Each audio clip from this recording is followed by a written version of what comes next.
This is the video lesson for Unit 6, Homework 5, Simulations. The learning target for today's lesson is, I can use a simulation to predict a more complicated probability. Directions. Watch the video posted to Google Classroom. Follow along and complete the worksheet. Anything that you see written down on today's worksheet, you should write down again on your own worksheet. What is a simulation? A simulation is when I take a complicated situation and try to simulate it, meaning replicate it, using numbers and randomized data. So as far as the definition goes, I will say that a simulation is use randomized data, or when you use randomized data to mimic or replicate a complicated situation and then find an experimental probability. So this might sound confusing right now, but the point is that simulations are helpful when we need to calculate complicated probabilities.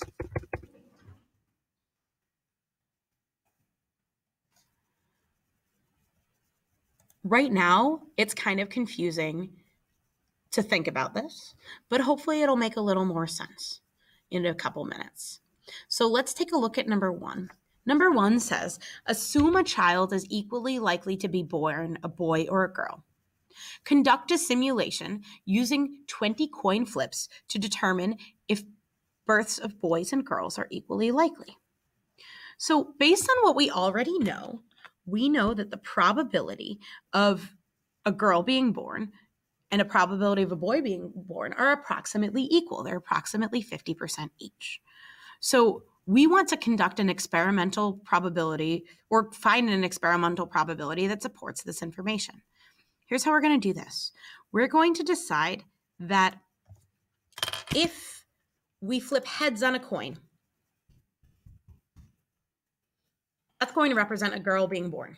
And if we flip tails on the coin, that's going to represent a boy being born. So let's do that using a simulation right now. Here's a coin flipper. You can find it at justflipacoin.com, or you can flip a regular coin. So we're going to conduct a simulation by pretending that every time we flip a coin, it represents a child being born. So my first coin flip is heads.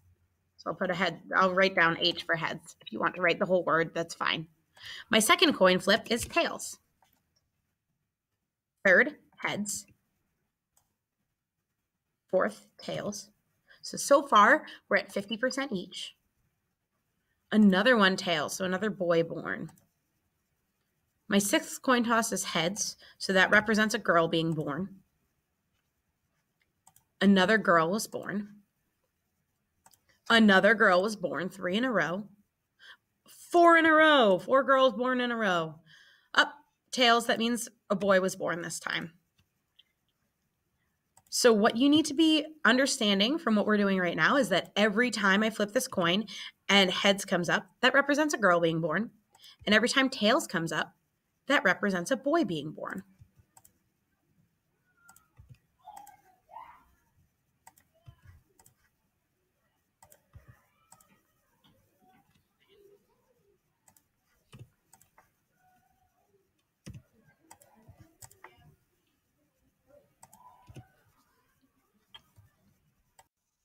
Now that we've got our data, we need to figure out how many of these trials represent girls being born and how many represent boys. So remember that heads represents girls being born. So it looks like we have 1, 2, 3, 4, 5, 6, 7, 8, 9, 10, 11 out of 20 total trials in which girls were born. So 11 out of 20 would be my probability of a girl being born. I can represent this probability also as a decimal, which is 0.55, or as a percent, 55%. To calculate the probability of boys being born, I can either count the number of tails which will be 9 out of 20, which is 0.45 or 45%. Or I could just take 1 minus the probability of a girl being born, because if I took 1, which is 20 over 20, that's the likelihood of anyone being born, and I subtract 11 out of 20, meaning the probability of a girl being born, I should get the other outcome, which is 9 out of 20, or the probability of a boy being born.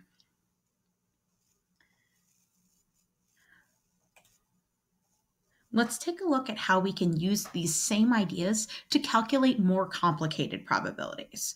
What we've done here represents calculating a fairly straightforward probability using experimental data when otherwise we would have just had theoretical data. In the following examples, you'll see how we can use this to predict more complicated situations. Make sure you're looking at the back of your paper. Number 2 says, find an estimate of the probability that a family with 3 children will have exactly 1 girl using the following outcomes of 50 trials of tossing a fair coin 3 times per trial. Use H to represent boy and T to represent girl birth.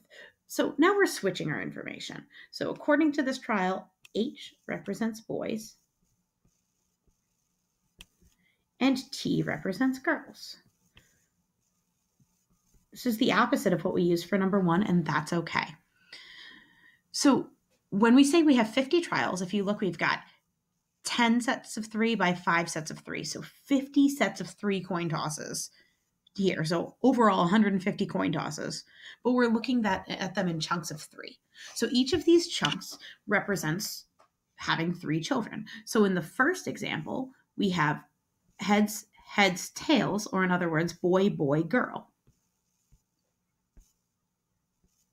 In the second example, we have heads, tails, heads, or in other words, boy, girl, boy. So we don't need to color code all of these. All we need to figure out is how many of these families will have exactly 1 girl. So we don't care which child the girl is, the eldest, the middle, or the youngest. We just care about which families have exactly 1 girl. Or in other words, how many of these have exactly 1 T? So we're looking for all of the coin flips for 1 T. So to figure this out, we'll just go through the list. So the first one has 1 T.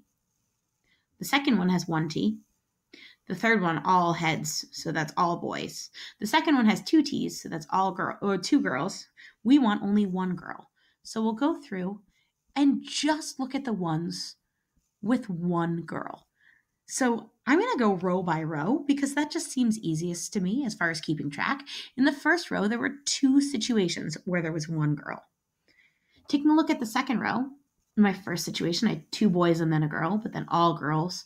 But once again, 2 boys and then a girl. So what you need to do, and you can do this on your own and then check back with the screen if you'd like, is cross out any of the examples that don't have 1 T. Because right now we're looking at only situations where we have 1 girl and 2 boys. So if you did this correctly, your second row should have 4 favorable outcomes, meaning outcomes that have what we're looking for.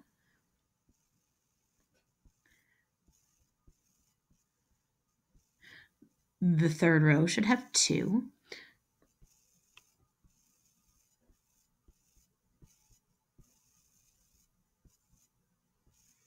And make sure you're going through and crossing these off on your own. So pause the video if you haven't already.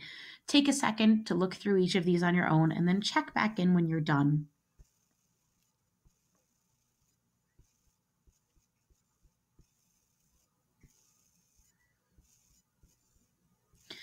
Now, unless I made an error, I've circled all of the situations in which exactly 1 girl was born. So in total, we've got 2, 6, 8, 10, 14 situations in which exactly 1 girl was born. I apologize, 16 total situations in which we had 1 girl born and 2 boys. So that means that the probability of exactly 1 girl being born in a family of 3, according to our simulation, is 16 out of the 50 total trials we did. Or in other words, 0.32, or 32%. So the reason that this is helpful is this would have been a fairly complicated probability to calculate using theoretical probability. But by creating a simulation, we are able to take an educated guess as to what the probability of having exactly one girl out of 3 children would be. Please try number 3 on your own. Suppose that, on average, a basketball player makes about 3 out of every 4 foul shots. In other words, she has a 75% chance of making each foul shot she takes. We could use a random number generator to simulate this situation. 1, 2, and 3 would each represent a basket made, and 4 would represent a miss.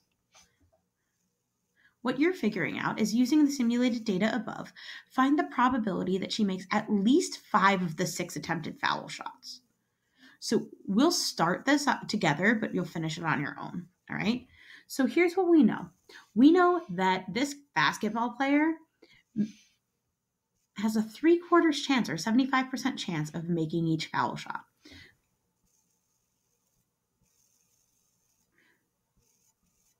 So this represents the 75% chance of making the shot, and we're representing that with a 1, 2, or a 3. And if we miss, that's a 25% chance. And we're going to represent that with a 4. And since we're only using these 4 numbers, 1, 2, 3, and 4, these should represent, in 6 baskets, how many she'll make.